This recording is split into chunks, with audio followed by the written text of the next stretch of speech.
থাকে চন্দ্ৰত যেনেকৈ দাগ থাকে কিন্তু চন্দ্ৰটো দূৰৰ পৰা আমি কি দেখা পাওঁ খুব ধুনীয়া দেখা পাওঁ কিন্তু মানুহৰ আমাৰ জীৱনৰ ক্ষেত্ৰত আমাৰ সমাজখনৰ ক্ষেত্ৰত আমি যদি লক্ষ্য কৰি দেখা পাওঁ যে সকলোৰে জীৱনত কিছু কিছু দাগ থাকে একো এইটো আচৰিত কথা নহয় সকলোৰে জীৱনত চন্দ্ৰত দাগ থকাৰ দৰে সকলোৰে জীৱনতে কিছু দাগ থাকে সকলোৰে পৰা তুমি পাৰফেক্ট মানুহ আশা নকৰিবা তুমি মানুহ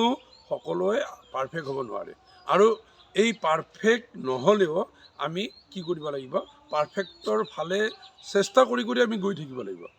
যে মানুহ পাৰফেক্ট নহয় বুলি আমি মানুহৰ পৰা আঁতৰি থাকি সমাজখনৰ পৰা আঁতৰি থাকিলে নহ'ব সকলোকে দোষ খুচুৰি দোষবিলাকহে দেখা পালে নহ'ব আমি তাৰ ভিতৰত ভালৰ ভাল মানুহবিলাকৰ যিখিনি ভালৰ ভাল আছে সেই ভালখিনি ল'ব লাগিব চন্দ্ৰৰ যিখিনি উজ্জ্বল পোহৰ সেইখিনি আমি গ্ৰহণ কৰিছোঁ চন্দ্ৰৰ দাগখিনিকতো আমি এভইড কৰিছোঁ সেইকাৰণে চন্দ্ৰত দাগ থকাৰ দৰে জীৱনৰ সকলোৰে কিছু পৰিমাণে দাগ থাকিব পাৰে